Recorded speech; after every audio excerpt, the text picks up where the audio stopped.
दो यार सन ते एक नूं किसे दी जनानी नाल प्यार हो गया ते अपने यार नूं आंदा भी मैं ना इस तरह करके जिहड़ा अपना मौलवी है ना ओदी बेगम नूं मिलना करना वे ते मैनूं टाइम नहीं लभदा ते तू इंज करिया कर भी मेरा साथ दे। ते यारां वास्ते यार ते कुर्बानियां शुरू तो देंदे आए ना। यार ने आख्या भी दस मैनू मेरे लै की है, मैं तेरी खातर जान दे देंगा। वो दूसरे यार ने आख्या भी तू इंज करना इशा दे टाइम जाना करना मस्जिद च, मौलवी नूं नमाज तो फारग हुंदियां सारी तू मसलियां दे विच उलझा लेना। मौलवी साहब दे तू मसलियां च अद्धा पौना घंटा जाया करना मैं पिछों दी बीवी नूं मिल लेना करना इन्ने चिर। उन्हें भी इस तरह कर लिया, रोज़ जाना उन्हें पिछों मिलन टुर जाना, उन्हें रोज़ मौलवी नूं डक लेना। बंदा हालांकि वह कभी मसीते नहीं सी गया लेकिन यार की खातर मसीते जान लग पिया। बाजवा साहब जरा गल गौर नाल सुनियो अज दे यारां दी। इन्हां बाजवा साहब मेरे वीर ने ते एंड ते ना मियाँ मुहम्मद बख्श दे कलाम पढ़न दे अपनी खूबसूरत आवाज़ दे विच वो दिलों हो के सुनियो तो तुहानूं पूरी गल दा मुल मुड़ जाएगा तुहाडा सुनन दा। अच्छा गल काहदी भी वो बंदे ने मौलवी नूं डकना। एक दिन उस बंदे दी गैरत जाग गई, आंदा भी मैं गलत कर रहा, दिल च सोचिया तो उन्हें आख्या अज मैं जाके तो मौलवी नूं सारी कहानी दस देनी है। जो गया ना मौलवी कोल ते मौलवी नूं आंदा मौलवी साहब गल है भी मैं ना गलत कर रहा सा, मेरे दिल ने तस्लीम कर लिया, हुण मैं तुहानूं सच दस देना। मेरा फलाना यार है, मैं नमाज पढ़न को नहीं सी आउंदा, ओहदी वजह तो आउणा। वो मैनूं घलांदा तू मौलवी नूं जाके डक के ते गल्लां चारे ला ते मैं ओहदी बीवी नूं मिलना। मौलवी साहब परेशान हो गए, उन्हें कहा कमलिया ना कोई मेरी भैन ते ना कोई मेरी बीवी, मैं तो कला ही रहना वा। वो बंदे दे ते जिन्नू उन्हें आख्या मौलवी ने उहदे 14 तबक रोशन हो गए, पैरों थलों मिट्टी निकल गई। मौलवी ने आख्या जाके पता कर कोई होर रौला होना।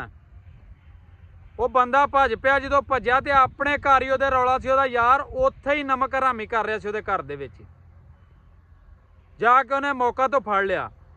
अजकल दे यारां दी अक्सरीयत ये वे, मैं बड़िया सारे बच्चों नूं बड़िया सारे लोगों नूं गल्लां समझांदा रहना वा। यारियां ओही हुंदियां ने जिहड़ियां बचपन च लगदियां ने ते बेलौस यारियां हुंदियां ने। बचपन दे यार जिहड़े ने वो बेलौस यारी लांदे ने, वड्डियां हो के मतलब दियां यारियां हुंदियां ने जिहदे च 90% यारियां बगैरती दियां हुंदियां ने। यारी लानी ते अपने प्यो नाल लाओ, यारी लानी ते अपने घर भरा नाल ला, अपने पुत्र भतीजिਆਂ नाल ला, अपने खून नाल यारी ला। वफा करनी है तो उन्हां नाल कर जिहदे चों तैनूं वफा मिलेगी। कदी भी गैर महरम दे उत्ते भरोसा करके उन्हें यारी नहीं लानी, अपने घर तक नहीं आउण देना। वो तेरे घर तक उदों ही नहीं आएगा तेरा यार जिद्दों तू उहदे घर नहीं जाएगा। अगर तू उहदे घर जाके चौंतरी ते बैठा तो समझ लै तेरा यार भी तेरे घर आण के चौंतरी ते बेहदा। जिहदी धी ओहदी धी है, जिहदी भैन है ओहदी भैन है, जिहदी मां है ओहदी मां है। ते बाजवा साहब मैं आखां दा भी तुसीं मियाँ साहब दे हुण कोई सोहणे जे दो बोल ते बोल दिओ। तुमे दी वल कौड़ी हुंदी ते असर हुंदा विच बीआं ते जो लोको मावां कर दियां ते ओही कर दियां धीआं। जो लोको मावां कर दियां ते ओही कर दियां धीआं।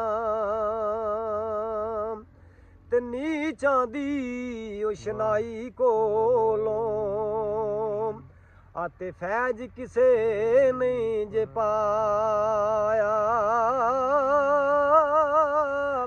ते किकर ते अंगूर चढ़ाया आते हर गुच्छा जुखमाया। ओ किकर ते अंगूर चढ़ाया आते हर गुच्छा जुखमाया। नेक बंदे दी महफिल करे आते चोली पेंदे ने फुल बुरे बंदे दी महफिल करे आ ओ ते अगले भी जांदे ने डुल।